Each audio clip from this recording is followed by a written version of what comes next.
लोकशाहीमध्ये ते योग्य नाही आहे। लोकशाहीमध्ये संवाद हा सुरू राहिला पाहिजे आणि सुरेश धस यांनी ज्या प्रकारे या संपूर्ण प्रकरणामध्ये खंबीर भूमिका घेतलेली आहे ती सर्वांनी बघितलेली आहे। पण ही खंबीर भूमिका घेत असताना त्या माध्यमातून संवादच तोडून टाकायचा अशा प्रकारचं करण्याची आवश्यकता नाही आहे। शेवटी धनंजय मुंडे हे देखील राज्याचे मंत्री आहेत। साहेब, मुंबईमध्ये ज्या विद्यार्थ्या शाळा आहेत त्यांची टक्केवारी वाढली, मराठी शाळांची टक्केवारी कमी झाली, 4थ्या नंबरला पटसंख्या केलेली आहे। सरकार काय पाऊल उचलतं? असं आहे की कुठलीही मराठी शाळा बंद होणार नाही या संदर्भात सातत्याने आम्ही निर्देश दिलेले आहेत। दुसरं, शाळा इंग्रजी असो हिंदी असो कुठली असो त्यांना मराठी शिकवावं लागेल याची सक्ती आपण केलेली आहे। ती सक्ती योग्य प्रकारे ते पालन करतायत की नाही याच्याकडे आपलं पूर्ण लक्ष आहे। या संदर्भातली यंत्रणा आपण उभी करतो आहोत।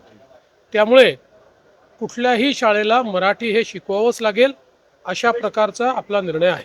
जीवाभाऊ नाशिक आणि रायगडचा जो पालकमंत्री पदाचा विषय आहे या संदर्भात काल बावनकुळेंनी म्हटलं होतं की लवकरच गोड बातमी मिळेल। लवकरच सुटणार आहे, तो चाललाय त्याच्या संदर्भात चर्चा, पण लवकरच सुटेल।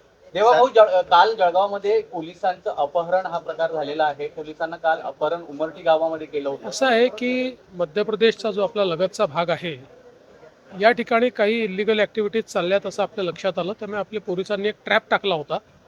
तो ट्रॅप टाकल्यानंतर त्यांना पकडायचा ज्यावेळेस प्रयत्न केला त्यावेळेस त्यांनी अधिक संख्येने त्याच्यावर हल्ला केला आणि एका आपल्या पोलिसाला उचलून नेण्याचा प्रयत्न केला, पण आरोपीला आपण पकडलं होतं।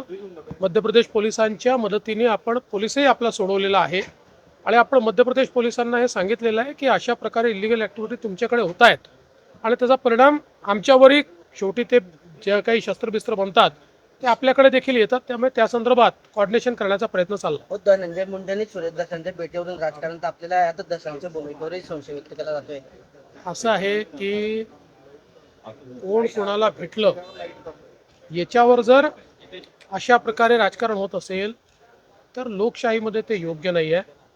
लोकशाहीमध्ये संवाद हा सुरू राहिला पाहिजे आणि सुरेश धस यांनी ज्या प्रकारे या संपूर्ण प्रकरणामध्ये खंबीर भूमिका घेतलेली आहे ती सर्वांनी बघितलेली आहे।